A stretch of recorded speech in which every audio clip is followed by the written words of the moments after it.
Ẹ̀yin èèyàn lé ẹ kú dédé wò yí o.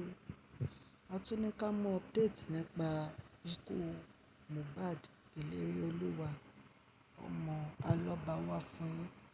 Ẹ jẹ́ ká jọ gbọ́ gbogbo update títí ni.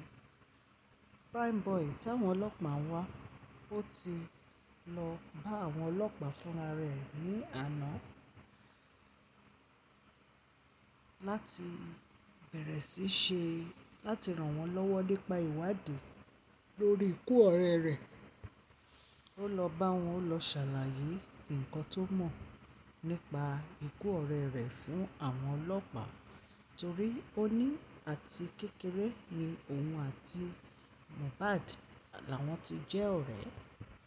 Ó ní òun ti fẹ́ lọ sọ́dọ̀ àwọn ọlọ́pàá tẹ́lẹ̀, ó ní ṣùgbọ́n àwọn èèyàn kan ló gbà wọ́n nímọ̀ràn pé kó má lọ sọ́dọ̀ àwọn ọlọ́pàá, kó sì dúró. Ó ní ìgbà tí òun wá rí wípé wọ́n sọ ìwé síta wípé wanted. Ó ní nǹkan tí òun fi lọ sọ́dọ̀ àwọn ọlọ́pàá nìyẹn o.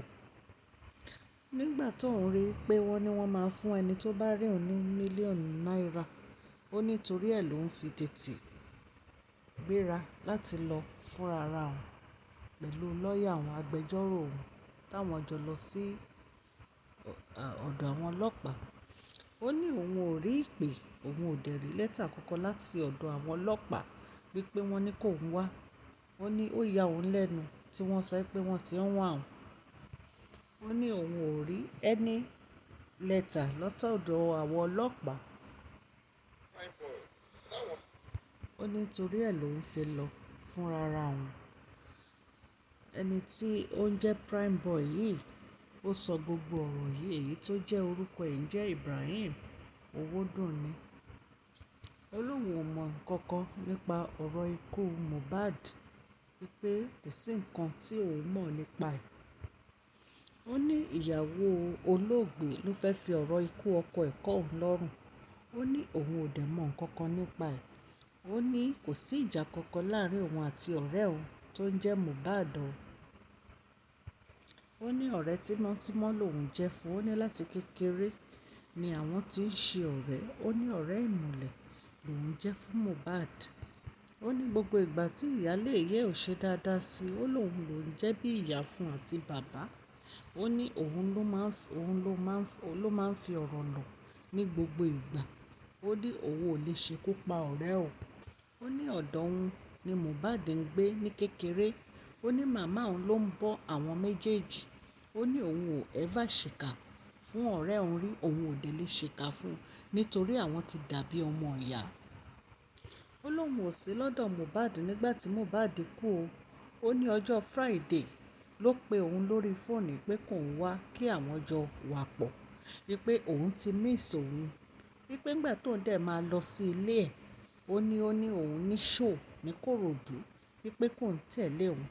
Ó ní ọjọ́ yẹn ni birthday ẹ̀gbọ́n òun, ọjọ́ kejì ọjọ́ yẹn ni birthday ẹ̀gbọ́n òun.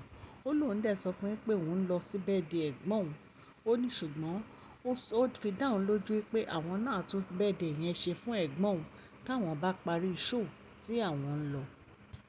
Ó ní báwọn ṣe ń lọ sí Ìkòròdú lòun rí pé òun àti ìyàwó ẹ̀ wọ́n ní gbólóhùn asọ̀ nínú mọ́tò, náà ń sọ̀rọ̀, náà ń bínú, náà ń jà. Ó ní òun dẹ̀ dá sí i láti fi sọ fún ọ̀rẹ́ òun pé kó ní sùúrù, wípé kó má bá ìyàwó ẹ̀ jà, wípé tí wọ́n bá délé wọ́n á yanjú ọ̀rọ̀ yìí. Ó ní bí ọ̀rẹ́ òun ṣe yarí fóònù yẹn bó ṣe lé òun bọ́lẹ̀ nínú mọ́tò, wípé kó ń sọ̀kalẹ̀ nínú mọ́tò táwọn jọ wà.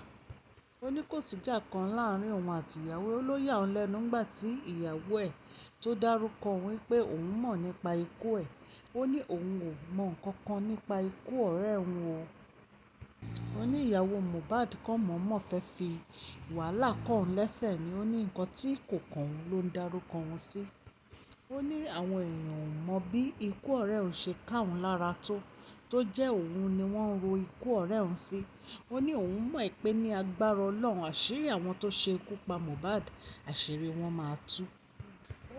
Ó tẹ̀síwájú wípé òun fẹ́ kí ìdájọ́ òdodo kó wáyé nípa ikú Mohbad. Ó lóun ò mọ ìdí tí ìyàwó Mohbad fi ń dárúkọ òun.